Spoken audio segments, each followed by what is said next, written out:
You are the last major communist dictatorship in the world. You mean I'm dictatorship? Well, of course. A developmental dictatorship is what we believe it is. Am I wrong? Of course. This is big mistake. You are, it seems to me. A dictator, an authoritarian. No, but I very frank speaking, I don't agree with your point. I'm dictator. I know you don't. I know that you don't. But there's an old American phrase about if it walks like a duck and quacks like a duck and so forth, it's a duck. What means dictatorship? A dictator is somebody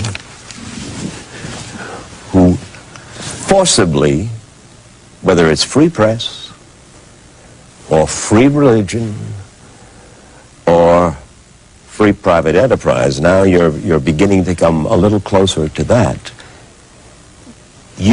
Father knows best, and if you get in the way of Father, Father will take care of you.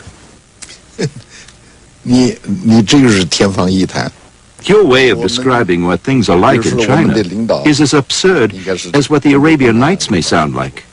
The National People's Congress selects the Central Committee of the Communist Party, and the Central Committee has a Politburo, and the Politburo has a standing committee of which I am a member.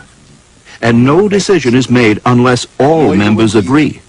But when we talk about dictatorship, I'm wagging my finger at the president of China. You know what? When I see the picture of that one young man in front of the tank in Tiananmen Square, that to me means Chinese dictatorship. That's a wonderful symbol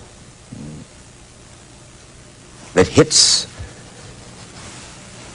me in my heart about dictatorship in China.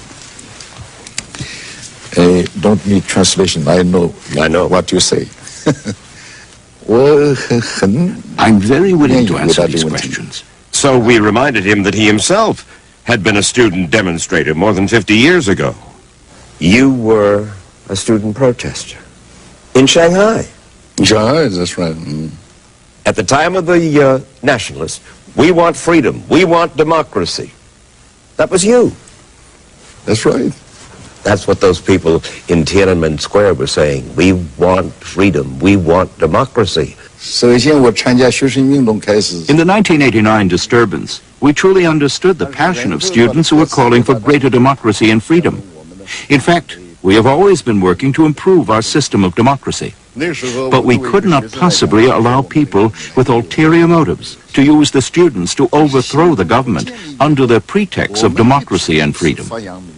Did a part of you admire his courage? He was never arrested. I don't know where he is now. Looking at the picture, I know he definitely had his own ideas. You haven't answered the question, Mr. President. Did a part of Jiang Zemin admire his courage?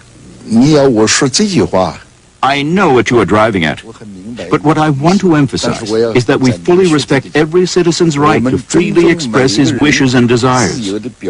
But I do not favor any flagrant opposition to government actions during an emergency. The tank stopped and did not run the young man down. I'm not talking about the tank. I'm talking about that man's heart, that man's courage, that man, that lonely man, standing against that. 1 month after Tiananmen, you wrote a speech, and in it you said, corruption is growing in the soil. If all our party and our government organs use their power to seek material benefits, isn't this just like fleecing the people in broad daylight? Those students in Tiananmen had also been protesting against the corruption that you talked about. So apparently they did have some effect on you and on your party. I hate corruption.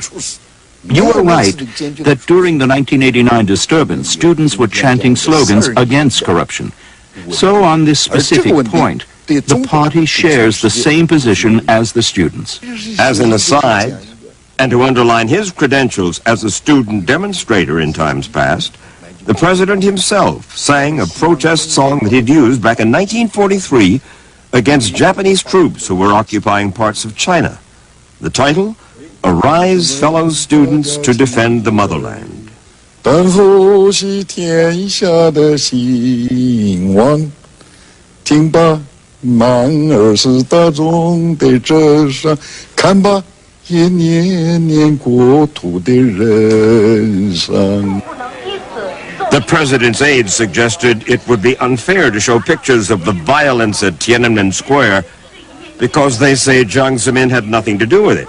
But they were glad to give us pictures of their embassy in Belgrade, which had been demolished by American bombers during NATO's air war last year. Mr. President, do you still believe that the United States bombed your embassy in Belgrade on purpose?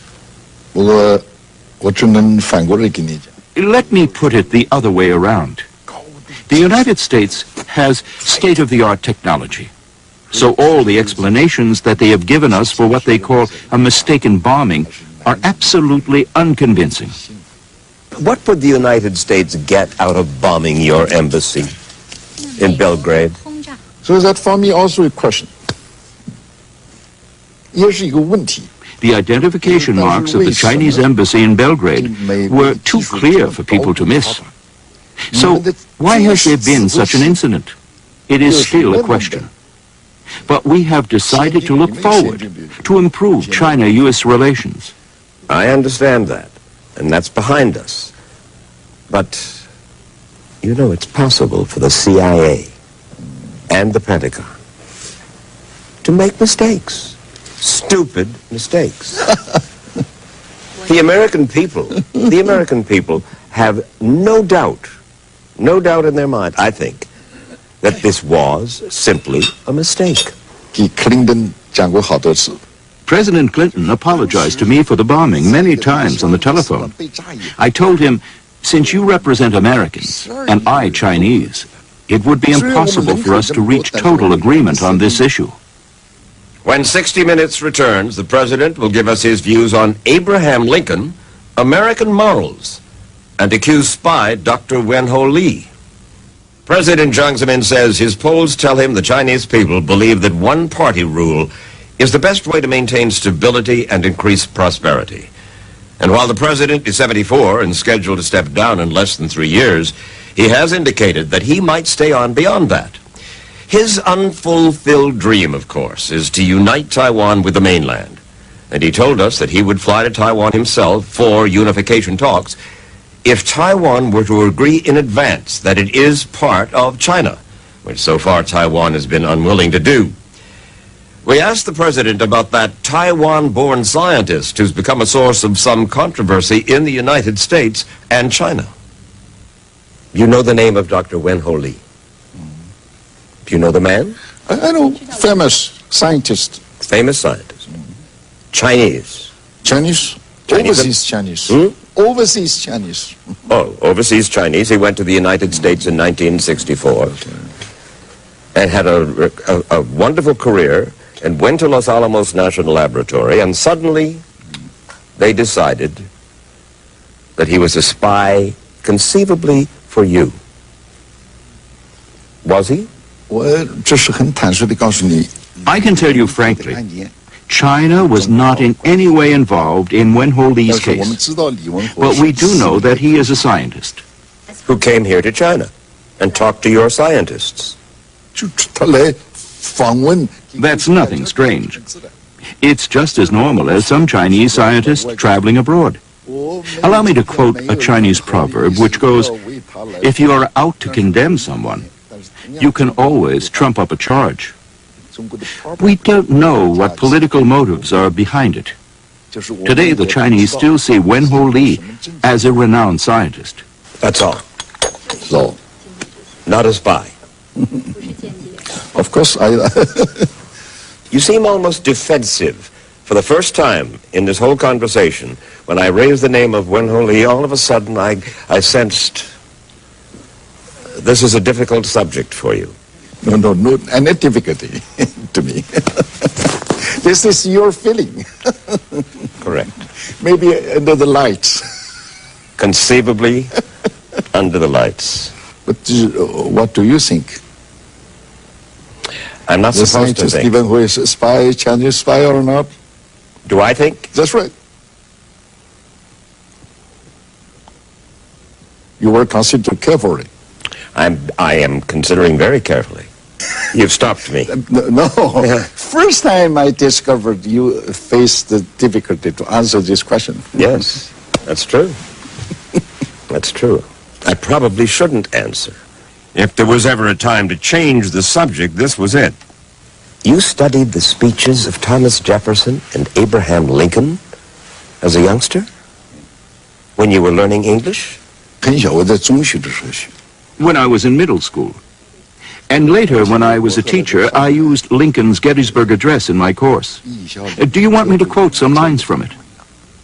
I do indeed. I will tell you, 7 years ago, our fathers brought forth on this continent a new nation, conceiving liberty and dedicated to the proposition that all men are created equal.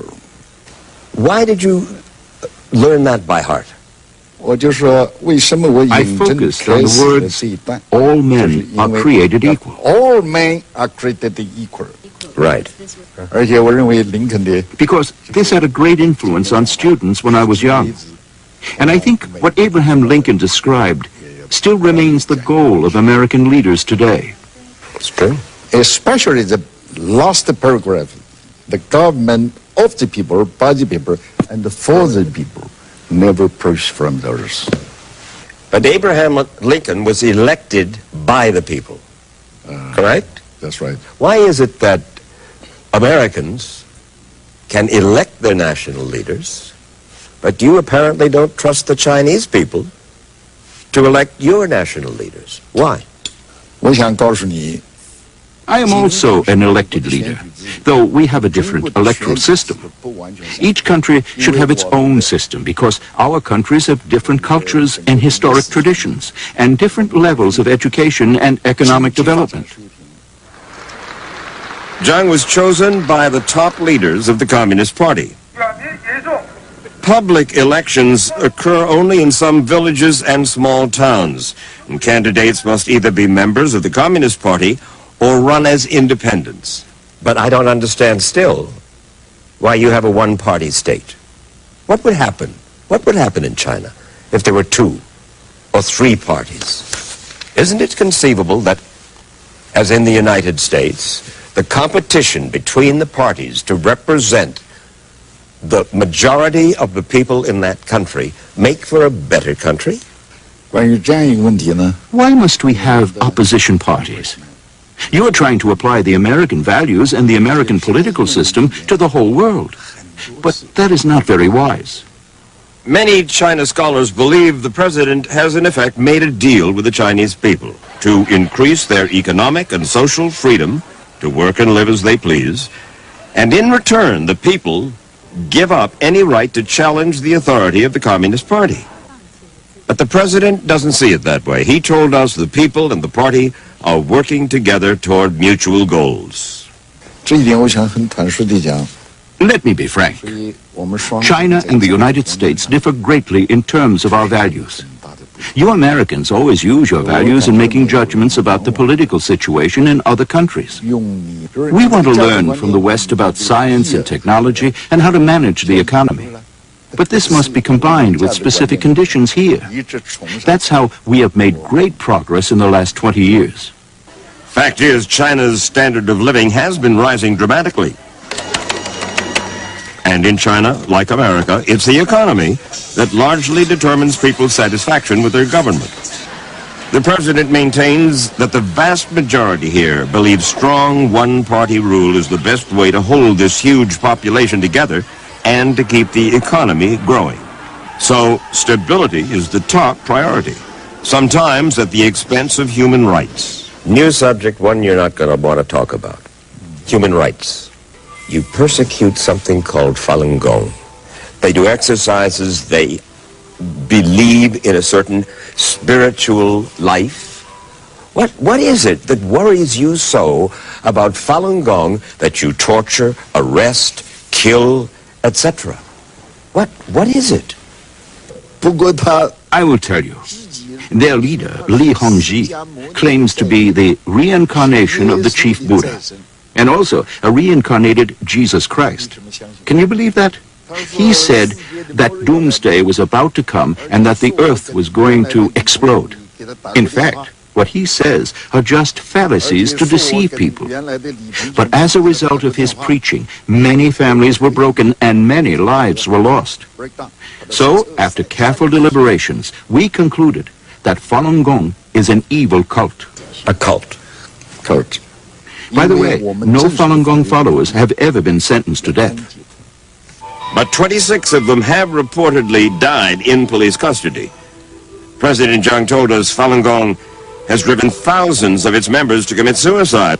But Falun Gong says that's ridiculous, that it does not encourage suicide, and that it's still going strong despite the Chinese government's efforts to quash it. Look, you have persecuted Christians. It's well known. You have persecuted Falun Gong. It is difficult to understand why a big power like China would want to persecute people because of their religion. One thing we have to make very clear. Just now, you mixed up two things, Christianity and Falun Gong. Under China's constitution, people have the freedom of religious belief. But Falun Gong is a cult. It is totally different from Christianity. But you will acknowledge then that Christians have been persecuted by the Communist Party in China, yes? No. No. But like anyone else, Christians should not break Chinese laws. The government does recognize Christianity Chinese style. But foreign missionaries are banned and evangelical groups are not allowed to spread their faith without government approval. As for freedom of speech, criticism of the government can get you arrested. And Jiang Zemin has always favored tough government controls of the press. The press, he has said, should be a mouthpiece of the party. And there is not freedom of the press here. There is not. We see a connection between freedom of the people and freedom of the press. What do you fear from a free press? I think all countries and parties must have their own publications to publicize their ideas. We do have freedom of the press, but such freedom should be subordinate to and serve the interest of the nation. How can you allow such freedom to damage the national interests? You have blocked internet sites here in China, the BBC, the Washington Post. Why? Why block an internet site? You don't trust the people somehow to be able to pick stuff up off the internet and learn? We hope people will learn a lot of useful things from the internet. However, sometimes there is also unhealthy material, especially pornography on the internet, which does great harm to our youngsters. Not from the BBC and not from the Washington Post. They might be banned because of some of their political news reports. We need to be selective. We hope to restrict as much as possible information not conducive to China's development. Deng Xiaoping said, to get rich is glorious. Is it conceivable that the more material gains that we make as human beings, the more we become hedonists, permissive? What Deng Xiaoping advocated does allow some people to become rich before others. But the ultimate objective is prosperity for all. A common problem for world leaders is to avoid material wealth on one hand, but moral decline on the other. Do you think that America is more decadent, for instance, than China, and that we are exporting our decadence to you? Let me put it this way.